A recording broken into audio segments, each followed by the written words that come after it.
Hey, and welcome to another episode of Conspiracy Weekly. I'm Megan Thomas. And I'm Taylor Varner. And this week, I'm just saying, disclaimer, this episode, it's going to be like at the highest point of sarcasm and just pointing fun at this theory. Yeah, because it's a lot. What you're about to hear is insane. And I'm talking about you, Willy Wonka, alias Gene Wilder. I'm just saying. That's how, Hunger Games. Oh, pretty much. Style. Candy involved. If you don't know what we're talking about by now, it's Charlie and the Chocolate Factory, that timeless classic. And I mean, the conspiracy world had to go and just drag it through the mud with this film as well. Put their opinions in, put their thoughts in, which, I mean, once again, are pretty good conspiracies. I mean, they can be believable. From what they had to deal with, But at the same time, just like, this one would be really fun to make. Yeah. I'm just saying, it's going to be great. I just can't just express it enough. So basically, like we said before, it's about like this diabolical candy factory owner, and he's trying to lure these children to find an inheritor pretty much of the factory once he's gone, because I mean, that's a big responsibility, trying to keep up with the candy manufacturing process, and you have it at a successful rate. It's like, come on, you got to keep the momentum going, So what other better way to do it than put golden tickets in there, and the fact it's only children. Yep. And why? Why? I guess we'll figure that out. I think the most intriguing interpretation of this particular conspiracy theory is that it was Hunger Games style. Hunger Games style. Yeah, it's just okay, what I'm about to read to you, it's something to consider maybe. It's the 70s or 80s. When did this movie come out? It came out in the 70s. It's the 70s version of Hunger Games. Yeah. For today's. It's the hipster Hunger Games. Yeah. Yeah, we're not bringing the Johnny Depp, Tim Burton one in. I mean, that one was just a disgrace. I ignored it. I love Johnny Depp, but not in that. It's just stick with the Jack Sparrow. Classic. Keep your rum, get your jar of dirt, you're good to go. So basically, like I said before, he's trying to find an inheritor of this chocolate kingdom, and it, when you think about it, only one child can get this gift. Not 3, not 2, but 1. And only one gets out alive. Supposedly. Yeah. And you're just no words. Even as a kid, I kind of always wondered what happened to the other children, like Veruca and Violet and all them. Because they just kind of go off in their separate ways, which we'll get into later. But yeah, but it's just I never knew what happened to them. Yeah. It always drove me crazy. Are they alive? Do they die? Yeah, they annoyed me to the very ends of the earth, but I'm going to be concerned about the world being, Yeah. And Wonka's oh, it's just another accident in the factory. Yeah. No big deal. We never really got answers on that. No. It always it's one of those things that bugged me. He gets swallowed up by the pipe. She goes off. And where'd they go? Where do they go? Apparently, he's not really good in the liability department either. It's just oh my gosh, who is this person? But I just want to go ahead and just kind of break it down. And I know Taylor had some interesting things before the show. He told me, and I was just okay, this just makes it even more. We both have two conspiracies about the same topic, kind of. So yeah, I mean, they kind of break off from one another. Let's think about this realistically. If you had a child like Augustus and Violet and Veruca and Mike, honestly, I would just lose my mind. Same. And Willy Wonka would too. Oh wait, he already has. So I can't say that anymore. And he does away with them. Away. It is weird though. We'll get in real quick. How the kind of quiet kid makes it all the way through. Just basically stay under his radar the entire time and not cause any trouble. A floater in the Big Brother world. Floater in the Big Brother world, pretty much. Or kind of Wonka is Elf on the Shelf. He's always watching. Or his Oompa Loompas. That would actually be a little bit more accurate. So, according to an article that I read, I thought it was very interesting. It was called Tuesday Conspiracy Theory. Was Willy Wonka a killer? And it goes on to say where, Charlie, like we said before, he happens to be, the angel out of the group and everything in comparison to, the rest of the Golden Ticket winners. And that's a genuine respect for authority figures. I'm okay, I see where this is going. And it goes on to say, it's less whimsical and more one massive health code violation, like we mentioned before. Yeah. And each room on his tour happens to be tailored specifically towards the interests of the children. Even Charlie isn't spared, as he almost finds himself a few inches shorter in a massive ceiling fan death trap. Okay, I will admit, like, that was a really cool scene, except for the death part, but I would love to, like, try, like, whatever that he had. It's just, like, that was so cool. But it's just, like, yeah, I don't know if it's, like, death-worthy. So, Which part I'm really... It's like he drinks, like, a soda of some sort and makes him float. Yes, okay. And then... into the fan. Almost. And then Grandpa hits. Charlie does not hit the fan, luckily. Yeah, hey, there you go. Charlie doesn't hit the fan. A clear red flag is the fact that Wonka... He made us go through that very trippy, like, crack, rave, light show, the boat and the tunnel and everything. And it's just like, to this day, I still can't understand that scene. And he's just, like, singing to himself. I'm like, okay, it shows that he may have some type of mental disorder. Something going on. Pretty much. The hamster... The hamster, yeah. Is not spinning the wheel. Nope. How is that wheel spinning? I don't know.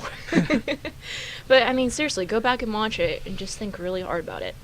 And there's one thing that we talked about before the show. It's just, like, the one that's just recurring the entire time.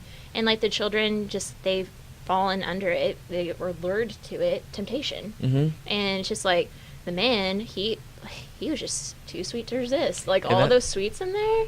Yeah. Yeah, it's just like, okay, and I mean, seriously, the Oompa Loompas, they had a specific song for every single unfortunate circumstance, and then they had choreography. Come on. Yeah, and that kind of gets into a little bit. Okay, is that so? You can mention it now. Want me to go into mine? Just go ahead and do it. And then we can go back into yours, because mine's, like, kind of within yours, and then, but... Willy Wonka Inception. It said, this one says, Willy Wonka is also believed to be a master strategist who would exploit people's weaknesses. For example, the overweight child, Augustus Gloop, that we talked about, couldn't control his gluttony. He then proceeds to the chocolate room, and he falls into the chocolate river and is taken away through a pipe. It is assumed that it led to an incinerator. I said it right. There you go. In that the poor boy burnt to death. The theory also noted about how eerily wide the pipes were in the factory, almost as if Wonka anticipated that a child would so happen to end up being sucked into a pipe. And there had to be some type of experiments, you know? It's just like, okay, this is like the circumference of a kid. Yeah. And it said it is also believed that Wonka intentionally fed children the gum, which had side effects that involved turning children into fruits. He would then send those children to the juice room to be juiced. The theory also states that during the boat scene, the boat had 2 vacant seats, which is weird, almost as if Willy had the knowledge that some of his visitors would vanish from the boat. Yes. And so, because you're talking about the boat scene, so by then, someone already... And then it happened later, I was reading, it happened later where they were on, let's see, on another boat or something, on a...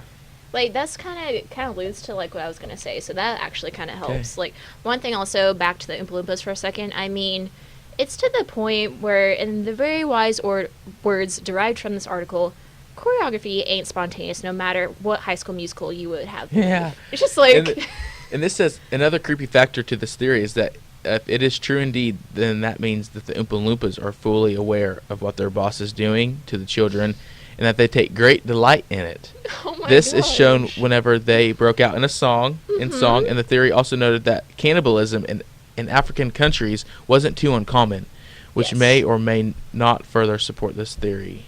See, that's where I thought it went a little too far. And it's just like, no, like, there's no way that could be, like, containing this much evil. I mean, through the movie, the Oompa Loompas are like, they always seem happy when something happens to a child. It's like, it's really morbid message, but you're singing it in a very happy mood, so then people perceive it as happy. So there you go. There's also brainwashing. That's just my own theory. Just kidding. I really don't believe in this theory. But I found that interesting that the boat, after 2 people had already been, like, it only had enough seats to fit that, and then later on they got on another boat or something. Yeah. It only fit 4, so he knew. There had to be, because he was trying to weed out the bad ones. Yeah.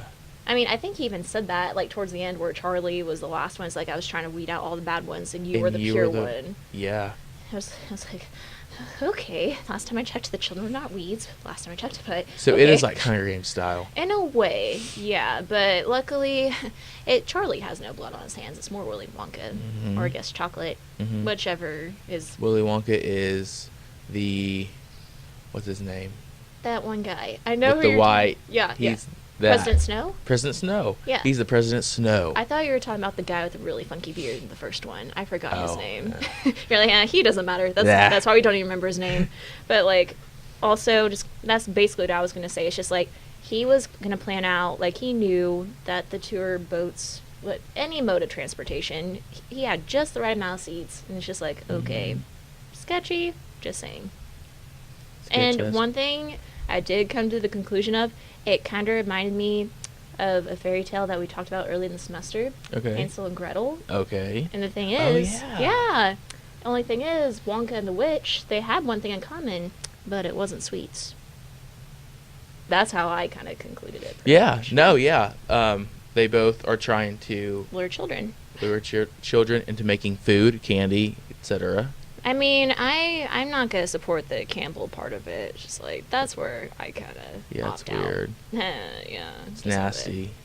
And like I said before, this is probably in the like top 5 of the most ludicrous conspiracies I've heard. Yeah. It's so out there, but it's interesting. I know. It's just like, just enjoy the film and what it's all about. It's a Candyland. The Candyman can. Oh, this just kind of goes more into it. It talks about Augustus, but so it says Willy Wonka knew those children would die in his factory. After Augustus gets sucked up the chute, then they all hop on board the boat through the Tunnel of Doom. The boat doesn't have 2 extra vacant seats, though, as we talked about. It was designed with prior knowledge that they would lose 2 participants before that point. Later, they drive a cream-spewing car with only 4 seats. So did they have another car waiting in the garage in case the others made it? Of course not. Willy Wonka uses children to make candy. So I guess that pretty much makes my conclusion all the more solid. I don't want to believe that, though. I know. Yeah. This was creepy on all levels. Kind of ruins. I love not gonna candy. Ruin it. Yeah. I'm gonna be like. It's not gonna ruin it for me because like I'm always gonna be a kid at heart. Oh yeah. So I think I will be okay. I'll be fine too. I know. Like we'll still have. We'll our make innocence. it through it. We'll get through it together. It's gonna be okay. So I think. Willy Wonka, that's all I want to talk about you today. I'm sorry. Yeah, we're done, Willy. And I'm just saying, if there really is someone out there named Willy Wonka, this is purely coincidental, dead or alive, that whole disclaimer and whatnot. So, so if you have any conspiracies that you want us to talk about, just shoot us a tweet at ucentralmedia, Conspiracy Weekly. And then you can also check out ucentralmedia.com for past episodes as well. Yeah. So, hope we didn't leave you any cavities with this over-sweetness of a conspiracy. Let us know what you think about this conspiracy and all the other ones we've done. Mm-hmm. And that's basically all I have to say. Yep. That's all. So. And this is it for this episode. Yes, I'm Megan Thomas. And I'm Taylor Varner. And this has been an episode of Conspiracy Weekly. Thank you.